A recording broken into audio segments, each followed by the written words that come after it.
Lalu Neng Elsa pun bertanya, bagaimana penampilannya? Karena ia akan menghadiri reuni kelas. Linyi pun mengatakan bahwa pakaian itu memang cocok untuk pesta atau bahkan untuk melakukan squat jump. Mendengar hal itu, Neng Elsa pun tersenyum geli. Neng Elsa meyakinkan bahwa ia belum lupa. Masih ada 9 squat yang harus ia lakukan. Neng Elsa pun meminta Linyi untuk menutup tirai terlebih dahulu. Lalu Linyi berjalan ke jendela dan menarik Gordon menutupi ruangan. Linyi duduk di sofa dan menyatakan bahwa dirinya sudah siap. Seketika Neng Elsa bersiap menarik napas dalam-dalam, lalu melangkah maju dengan ragu. Ia pun mulai berlutut dengan ekspresi cabulnya, lalu menyisir rambutnya, lalu mulai melakukan squat seperti janjinya. Njir, kenapa gambarnya harus dari bawah njing? Setelah selesai, ia berdiri dan menyatakan bahwa janjinya telah dipenuhi, lalu mengajak Linyi untuk pergi-pergi. Sebelum keluar, Linyi meminta waktu sebentar untuk ke kamar kecil. Neng Elsa pun menunggu di ruang tamu. Setengah jam berlalu, Linyi pun akhirnya muncul kembali dengan senyum lebar, seolah merasa lega karena sudah melepaskan bibitnya. Namun, Neng Elsa yang penasaran pun bertanya, kenapa mereka belum juga pergi? Linyi menjawab bahwa ia sempat bertemu dengan seorang kenalan. Mendengar hal ini, Neng Elsa pun bingung dan bertanya, apakah Linyi punya teman di daerah itu? Linyi mengatakan bahwa ia baru mengenalnya kemarin, tapi orang itu mungkin lebih mengenal Neng Elsa daripada mengenal dirinya. Lalu pintu rumah tiba-tiba terbuka. Kedua orang tua Neng Elsa masuk dengan santai. Hal ini membuat Linyi langsung berdiri kaku. Wajahnya berubah canggung. Ayah Neng Elsa tersenyum lebar dan mengacungkan jempol. Ayah Neng Elsa pun bertanya, apakah semuanya sudah selesai? Seketika Neng Elsa bingung dan bertanya, apa maksud ayahnya? Serta sejak kapan mereka ada di sana? Sang ayah menjawab bahwa mereka sudah berada di depan rumah cukup lama. Ketika mereka melihat tirai tertutup, mereka memutuskan untuk menunggu, mengira Neng Elsa sedang menikmati waktu pribadi dengan Linyi. Ibunya ikut tertawa kecil. Ia mengatakan bahwa tidak perlu malu karena Neng Elsa sudah dewasa, apalagi sudah ada rawa-rawa di bawahnya. Dan hal seperti itu wajar terjadi antara pria dan wanita. Mendengar hal itu, Neng Elsa langsung membantah dengan gugup, menjelaskan bahwa ia hanya sedang berganti baju. Ibunya mengangguk seolah mengerti, meski senyumnya menunjukkan pemahaman lain. Ia berkata bahwa mereka akan pergi dan tak ingin mengganggu. Sebelum pergi, ia menoleh kembali dan mengundang Linyi untuk datang ke pesta ulang tahun sang kakek esok hari. Linyi pun tersenyum canggung dan mengiyakan undangan itu. Lalu ayah dan ibu Neng Elsa pun meninggalkan rumah, meninggalkan Linyi dan Neng Elsa dalam keheningan. Linyi tersenyum saat menatap Neng Elsa yang wajahnya memerah karena malu. Linyi pun bertanya, apakah Neng Elsa masih ingin pergi? Dan tanpa ragu Neng Elsa mengiyakan hal tersebut. Mereka pun beranjak menuju tempat tujuan. Lalu di Zongtang Silen, Linyi membukakan pintu mobil untuk Neng Elsa dan mengatakan bahwa jangan lupa memberinya rating bintang 5, serta menghubunginya jika sudah selesai agar bisa dijemput kembali. Neng Elsa yang sudah duduk manis di dalam mobil menyindir bahwa semua pria pandai merayu dan Linti adalah tipe pria yang lugas, tapi selalu tahu cara memuji. Linyi hanya tertawa dan menyebut bahwa itu memang pekerjaan barunya sekarang. Setelah Neng Elsa masuk ke dalam gedung, Linyi melambaikan tangan dan kembali mengingatkan bahwa ia akan datang jika dibutuhkan. Tak lama setelah itu, Ling Wei pun muncul sambil membawa 2 wig. Ia memberi selamat kepada Linyi karena berhasil mengemudi sejauh 100 kilometer dengan aman. Sebagai hadiah, Linyi menerima 200.000 poin kemahiran, kemajuan penyelesaian profesi sebesar 55%, dan 21% saham grup taksi online Babas. Mendengar informasi itu, Linyi terkejut. Ia baru mengemudi sebentar, tapi kini sudah menjadi pemegang saham. Senyum mereka rekah di wajahnya saat ia menutup mulutnya dengan tangan. Teringat bahwa kantor pusat taksi online Baba berada di Yongchang dengan nilai pasar lebih dari 50 miliar yuan. Jika seluruh saham yang ia miliki dijual, nilainya akan mencapai 10 miliar yuan. Mendengar hal ini, seketika Linyi pun memeluk Ling Wei dan mengungkapkan bahwa dengan pendapatan sebesar itu, ia tidak akan kekurangan uang. Gadis itu menyarankan agar Linyi menyimpan sahamnya, karena akan lebih baik menerima ratusan juta dividen setiap tahun. Ia juga mengingatkan bahwa kemajuan penyelesaian profesinya kini telah mencapai 55%, tinggal 45% lagi. Namun jika kemajuan itu mencapai 100%, hadiahnya akan jauh lebih besar. Linyi mengangkat tangan dan tersenyum, menyetujui untuk terus menerima pesanan tumpangan. Sebuah pesan masuk melalui aplikasi online menunjukkan bahwa ada permintaan tumpangan dari Starbucks ke Juju Pavilion Villa. Sebuah suara di dalam mobil menyarankan agar tumpangan itu diselesaikan sekalian karena masih berada di jalan sebelum pulang. Di sisi lain, Suyang atau lebih dikenal dengan Putri, membuka ponselnya dan melihat ke cermin. Ia menyadari bahwa mobil Linyi telah tiba tepat di depannya. Linyi pun melepas kacamata hitamnya dan memastikan identitas penumpang yang ia jemput. Ia menanyakan apakah wanita di hadapannya adalah Nona Putri dengan nomor telepon berakhiran 0389. Putri pun membenarkannya. Dalam pikirannya ia merasa senang karena mengira telah menarik perhatian seorang pria kaya berkat penampilannya hari itu. Lalu Linyi menatap ke depan dan mempersilakannya masuk dengan tenang. Putri pun masuk ke dalam mobil dan mengenakan sabuk pengaman, lalu memperkenalkan diri sebagai Putri. Ia menyatakan senang bertemu dan bertanya kemana ia akan dibawa. Linyi pun mengatakan bahwa tujuan tumpangan adalah Juju Pavilion Villa. Seketika ekspresi Putri berubah, ia pun tidak menyangka bahwa pria yang mengemudikan mobil sport itu adalah Kang Ojek Online. Ia menyangka Linyi bercanda. Menurutnya tidak masuk akal seorang Kang Ojek Online mengemudikan mobil mewah seperti itu. Linyi pun menjelaskan bahwa ini adalah layanan baru dari taksi online. Seketika sikap Putri berubah. Ia mengumpat karena terlalu cepat berharap. Mengira pria kaya, tapi ternyata hanya Kang Ojek. Linyi mulai merasa kesal melihat betapa cepatnya sikap wanita itu berubah. Mobil pun melaju. Dari dalam, suara terdengar memerintah agar mobil dikendarai pelan karena tangannya gemetar saat mengambil gambar. Ia juga memperingatkan bahwa jika mobil sebagus itu mengalami kecelakaan, Linyi tidak akan mampu membayarnya.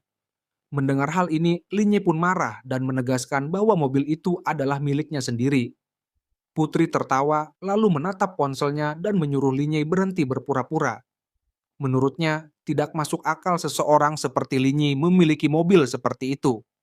Ia mengatakan bahwa Linyi hanya pekerja rendahan yang menjijikan dan tidak pantas sombong. Mendengar hinaan itu, Linyi pun bertanya dengan marah. Apa maksudnya menyebutnya pekerja rendahan? Ia juga menyindir bahwa Putri pun tidak lebih dari pekerja rendahan juga. Namun, Putri malah tertawa puas dan menyatakan bahwa meskipun ia juga pekerja rendahan, dirinya tetap lebih mulia. Menurutnya, Kang Ojek Online seperti Linyi bahkan tidak layak untuk membawa sepatunya. Seketika kemarahan Linyi pun memuncak. Ia menginjak rem secara mendadak, hingga mobil berhenti dengan keras, membuat Putri terlempar ke depan. Putri pun menyebut Linyi gila karena menginjak rem secara tiba-tiba. Namun Linyi yang sudah tak bisa menahan amarahnya menunjuk pintu mobil dan menyuruh Putri turun. Ia menegaskan bahwa jika Putri merasa begitu hebat, seharusnya ia memiliki mobil sendiri dan tidak menyusahkannya. Ia tidak ingin membuang waktu lebih lama. Lalu Putri pun keluar dengan penuh amarah, berteriak dan menyumpahi Linyi karena telah mengusirnya. Ia berteriak bahwa Kang Ojek Online seperti Linyi berani memarahinya dan mengancam akan memberinya rating 1 bintang serta melaporkannya. Linyi membalas dengan keras menantang Putri untuk mencoba karena mobilnya memiliki kamera pengawas. Dan semua yang terjadi telah terekam. Ia tidak percaya bahwa Putri bisa berhasil membuat keluhan. Namun, Putri tetap bersikeras. Ia mengepalkan tangan ke arah mobil Linyi dengan penuh kemarahan. Tak lama kemudian, notifikasi sistem muncul. Anda telah menerima rating buruk. Linyi menatap ponselnya terdiam sejenak dan terkejut. Linyi menerima rating buruk dari penumpang sebelumnya dan benar-benar terkejut melihat pemberitahuan itu muncul di ponselnya. Beberapa detik kemudian, teleponnya berdering. Agen regional online langsung memarahinya, bertanya apa yang sebenarnya ia lakukan hingga pelanggan sampai mengeluh ke kantor pusat. Agen itu mengancam akan memotong depositnya jika hal seperti itu terjadi lagi. Linyei yang kesal menjawab bahwa ia tidak peduli jika depositnya dipotong. Apakah agen itu mengira ia kekurangan uang? Agen online menyebut Linyi sebagai orang goblok dan mempertanyakan sikap kasarnya. Ia memperingatkan bahwa akunnya bisa ditangguhkan sewaktu-waktu. Namun Linyi balik bertanya, apakah manajer itu sudah mempertimbangkan situasinya dengan matang sebelum membuat keputusan seperti itu? Dan apakah ia siap menanggung akibatnya? Manajer itu tersinggung, merasa diancam dan mengatakan bahwa Linyi boleh menunggu saja. Akunnya pasti akan ditangguhkan. Mendengar itu, Linyi hanya bisa menatap ponselnya dengan ekspresi bingung dan menghela napas panjang seperti jalan rel kereta. Lalu beberapa jam kemudian, Linyi pun tiba di villa miliknya. Dua pria langsung menyambutnya. Salah satunya pria berkacamata yang tampak ramah, memperkenalkan diri sebagai Kang Asep, manajer properti Juju Pavilion. Linyi membalas sapaan itu dengan tenang. Kang Asep kemudian mulai mengajak Linyi berkeliling, menunjukkan berbagai fasilitas dan perabotan yang tersedia di villa. Ia menunjukkan sofa dan bantal-bantal yang disebutnya dirancang oleh desainer internasional papan atas. Linyi pun duduk di sofa, mencoba kenyamanannya, lalu mengangguk puas. Kang Asep kemudian memberitahu bahwa mereka telah menyeleksi beberapa kandidat pelayan pribadi untuk Linyi yang kini sedang menunggu di kantor properti. Linyi yang saat itu memang tidak memiliki agenda lain mengatakan bahwa ia bersedia untuk melihat para kandidat. Mereka pun segera berangkat. Sesampainya di kantor properti, suasana berubah drastis. Wajah salah satu kandidat langsung menegang begitu melihat Linyi. Perempuan itu adalah Putri. Ia tampak sangat terkejut menunjuk Linyi dan berteriak menyebutnya sebagai Kang Ojek online yang goblok. Kang Asep yang melihat kejadian itu tampak marah dan bertanya apa yang sedang Putri lakukan. Seketika Linyi marah, tak menyangka akan kembali bertemu wanita idiot itu. Tidak menyadari siapa sebenarnya Linyi, Putri malah bersikap jijik dan kembali menghina Linyi, mengatakan bahwa tempat itu bukan tempat untuk seperti dirinya.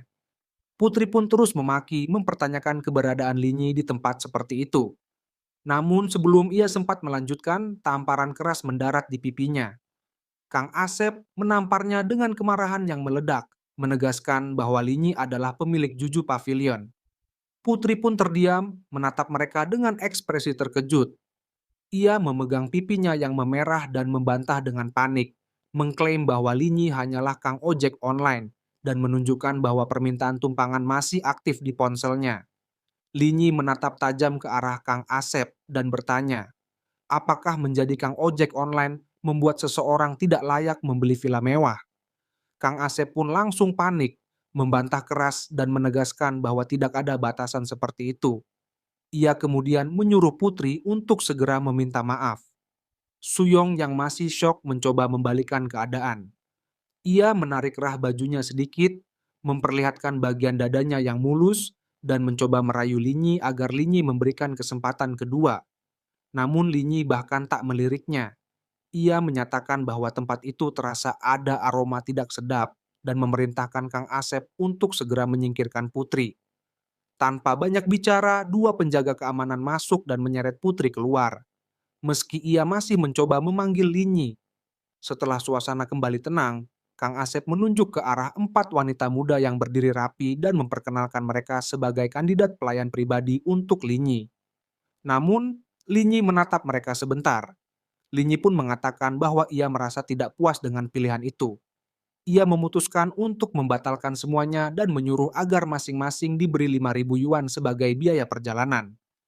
Ia akan menanggung seluruh biayanya. Di tengah percakapan, ponsel Linyi kembali berbunyi. Sebuah notifikasi masuk. Permintaan tumpangan dari Neng Elsa. Tanpa ragu, Linyi berpamitan kepada Kang Asep dan memintanya untuk mencari kandidat baru. Dan Linyi segera pergi. Beberapa saat kemudian, Linyi tiba di Zongtang Silen. Di sana, seorang gadis berambut pirang terlihat sangat mabuk. Neng Elsa berdiri di sebelahnya, terlihat khawatir. Gadis itu meminta agar Neng Elsa tidak pergi dulu dan mengajaknya minum lagi. Dari belakang mereka, seorang yang bernama Acuy ikut memanggil, meminta Neng Elsa untuk tinggal sedikit lebih lama dan bermain bersama mereka. Ia menyebut bahwa sudah bertahun-tahun sejak mereka terakhir bertemu. Namun, Neng Elsa menolak dengan sopan, mengatakan bahwa ia sudah memesan mobil dan masih punya pekerjaan lain. Gadis berambut pirang mencoba membujuknya agar tidak naik online larut malam seperti itu dan menyarankan agar si Acuy saja yang mengantarnya pulang. Tapi Neng Elsa menjawab bahwa tidak apa-apa karena sopir yang akan menjemputnya adalah temannya sendiri. Tak lama kemudian, Linyi pun masuk ruangan dengan tenang. Sikapnya santai, namun aura seorang pria cabul begitu terasa. Saat Neng Elsa melihatnya, Neng Elsa langsung melambaikan tangan memanggil namanya dengan gembira. Hal ini membuat dua orang di sampingnya terkejut. Gadis berambut pirang menatap Linyi dengan mata berbinar, berkata bahwa pria itu tampan dan bisa menjadi selebriti. Namun, si Acu yang tidak senang dengan kehadiran Linyi. Ia mengatakan bahwa ketampanan saja tidak ada gunanya karena Linyi hanyalah seorang kang ojek online. Linyi pun bertanya, apa salahnya menjadi kang ojek online? Si Acuy masih dengan sikap meremehkan menjawab bahwa memang tidak ada yang salah. Hanya saja ia merasa kagum bahwa seseorang seperti Linyi bisa berteman dengan Neng Elsa. Linyi yang sedikit bingung tak mengerti kenapa hubungan persahabatan itu terdengar seperti pencapaian luar biasa di telinga si Acuy. Lalu si Acuy menoleh ke Neng Elsa dan bertanya, apakah temannya itu masih waras? Menyeratkan bahwa Linyi terlalu percaya diri untuk seorang kang ojek online. Lalu Neng Elsa tetap diam dan berjalan pelan mendekati Linyi. Ia menegaskan bahwa Linyi memang pantas merasa lebih unggul. Sikapnya begitu yakin hingga membuat suasana sejenak membeku. Namun, gadis pirang yang berdiri di samping si Acuy segera mendekat, lalu merangkul bahu pria itu dan mengatakan bahwa si Acuy baru saja membeli sebuah Mercedes-Benz, dan menambahkan bahwa meskipun Linyi menjadi kang ojek online seumur hidup, ia tetap tidak akan mampu membelinya. Si Acuy pun tersenyum bangga atas pujian itu, merasa tersanjung. Namun, Neng Elsa hanya melirik sekilas lalu mengalihkan pandangannya tanpa menanggapi. Dengan senyum cerah, ia menoleh kepada Linyi dan menasihatinya agar tidak menanggapi mereka. Mereka hanya sedang mabuk dan lebih baik mereka segera pergi. Namun, si Acuy tidak bisa menerima situasi itu. Dalam pikirannya, ia merasa tidak terima bahwa Neng Elsa masih saja membela Linyi. Ia bertekad menunjukkan kekuatan finansialnya. Mereka semua kemudian berjalan ke tempat parkir bersama. Dengan sengaja, si Acut menekan kunci mobilnya dan suara bip dari mobil putihnya langsung terdengar. Gadis pirang itu penuh semangat berseru memuji mobil tersebut dan bertanya, apakah harganya mahal? Si Acuy menjawab santai bahwa mobil itu hanya sekitar 2 juta yuan. Dan jika ia memiliki lebih banyak uang, ia akan menggantinya dengan Lamborghini. Lalu Neng Elsa pun mengingat kembali saat masa kuliah. Ketika si Acuy pernah mengatakan bahwa mobil terbaik baginya adalah Pagani Huara, si Acuy pun tersenyum malu, lalu mengatakan bahwa memang itu benar. Tetapi sekarang harganya sudah lebih dari 28 juta yuan. Bahkan jika ia bekerja seumur hidup, ia tidak akan mampu membelinya.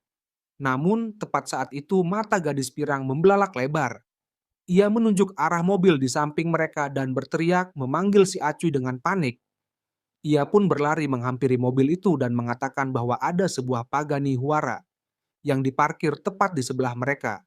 Suaranya penuh kekaguman dan keterkejutan.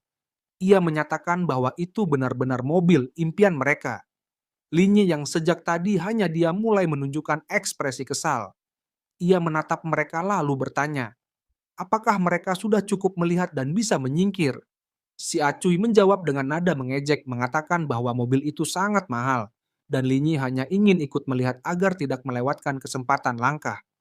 Ia memperingatkan Linyi agar tidak bermimpi terlalu tinggi. Linyi pun mengeluarkan kunci mobilnya dan menekannya. Lampu dari Pagani Huara itu langsung berkedip. Lalu Linyi pun menoleh ke Neng Elsa dan mengatakan agar ia masuk ke mobil. Keduanya melangkah masuk, sementara si Acut dan gadis pirang hanya bisa membeku di tempat. Tak percaya dengan apa yang baru saja terjadi. Si Acuy mulai berkeringat dingin, menyadari bahwa mobil super mahal itu ternyata benar-benar milik Linyi. Gadis pirang masih dalam kebingungan dan bertanya, tak percaya bahwa seorang kang ojek online bisa memiliki kendaraan seperti itu.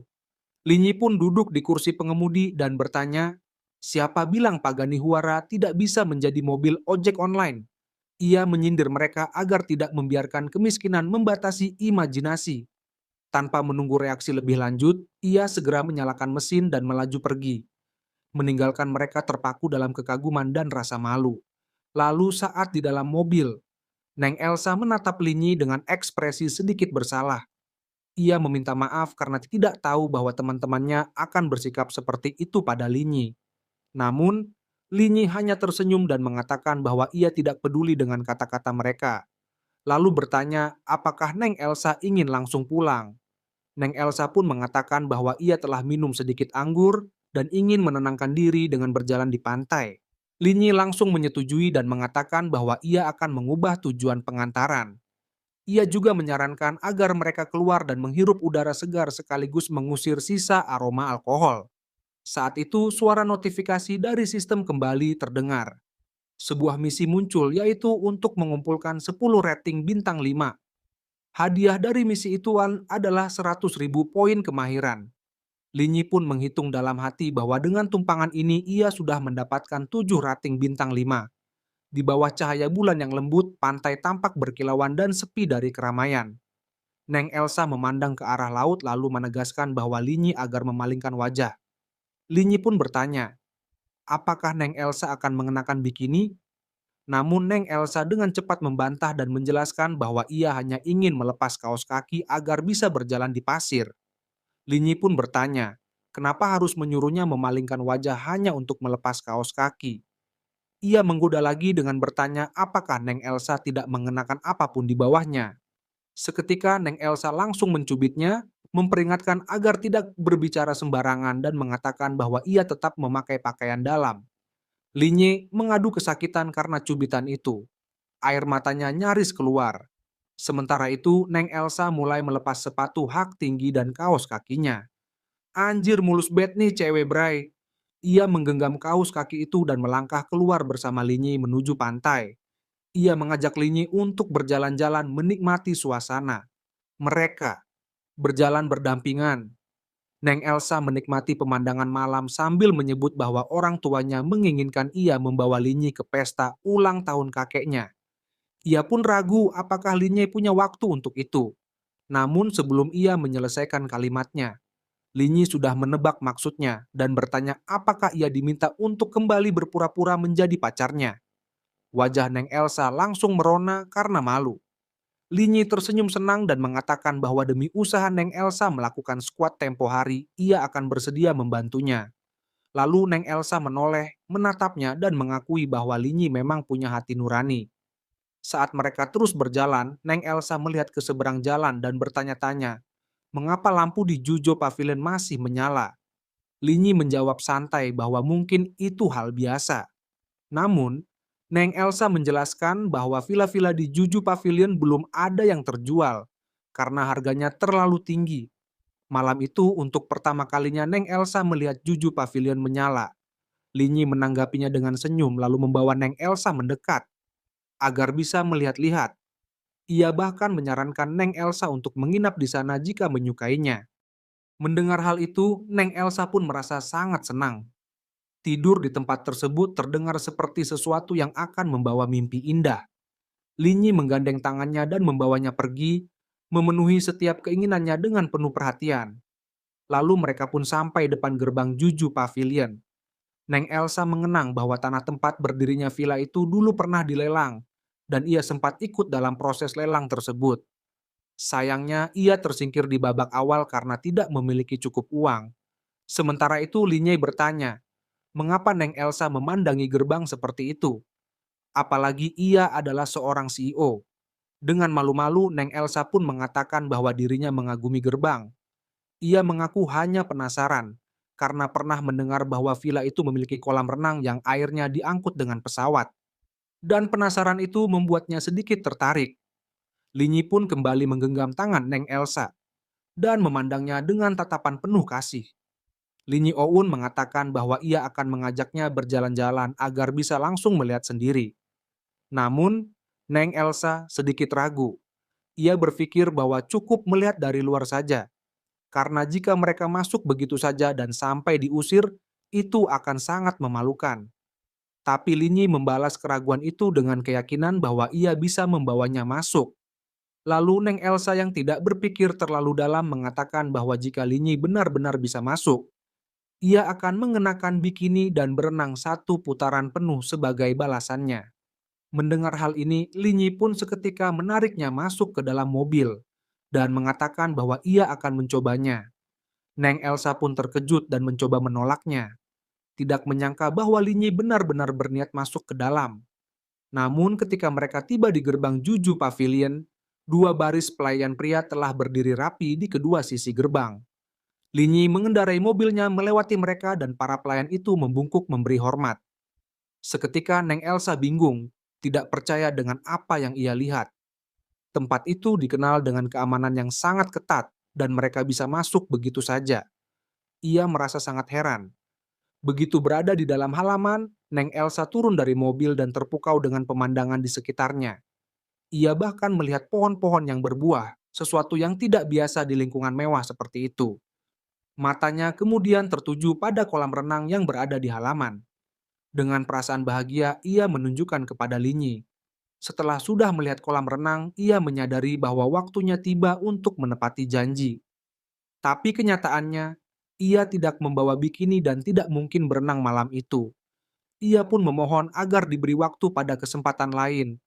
Mendengar hal ini, Linyi pun tidak memaksanya. Ia hanya mengatakan bahwa ia tidak akan lupa janji itu. Dan Neng Elsa menegaskan bahwa ia adalah orang yang menepati janji lalu mengajak kembali. Tapi Linyi belum puas. Ia menunjuk ke arah pintu dan bertanya, apakah Neng Elsa tidak ingin melihat bagian dalam villa? Neng Elsa pun mengatakan bahwa mereka sudah cukup beruntung bisa masuk halaman, dan masuk ke dalam rumah orang lain tanpa izin adalah hal yang berlebihan. Namun, Linyi bersikap seolah tidak ada yang perlu ditakutkan. Ia mengatakan bahwa tidak ada orang di dalam villa. Ketika Neng Elsa mencoba menghentikannya, Linyi malah menyentuh kunci sensor pintu. Begitu disentuh, pintu villa langsung terbuka dan sistem menyambut dengan suara otomatis. Seketika Neng Elsa kembali terkejut. Ia menatap Linyi tidak percaya dengan apa yang baru saja terjadi. Villa itu ternyata adalah milik Linyi. Linyi kemudian memperkenalkan bahwa ia baru saja membeli villa tersebut kemarin. Ia pun mengajak Neng Elsa untuk masuk dan melihat-lihat. Namun, Neng Elsa yang merasa bingung sekaligus kagum, menyangka bahwa Linyi sedang bercanda. Ketika ia melangkah masuk dan melihat interior villa, kekagumannya tak terbendung. Tempat itu terlalu indah, terlalu sempurna. Ia bertanya berapa banyak uang yang dihabiskan Linyi untuk membeli villa seperti itu. Linyi mengatakan bahwa itu tidak yakin, mungkin beberapa miliar. Mendengar gal ini, Neng Elsa tidak percaya karena ia tahu bahwa villa termahal di sana hanya sekitar 1,2 miliar. Kalaupun lebih, itu hanya mungkin terjadi jika seseorang membeli seluruh kawasan Juju Pavilion. Tanpa ragu, Linyi pun mengakui bahwa memang itulah yang ia lakukan. Seketika Neng Elsa merasa kagum. EQ tidak bisa memahami bagaimana Linyi bisa begitu kaya. Baginya, itu lebih mudah dari uang jatuh dari langit.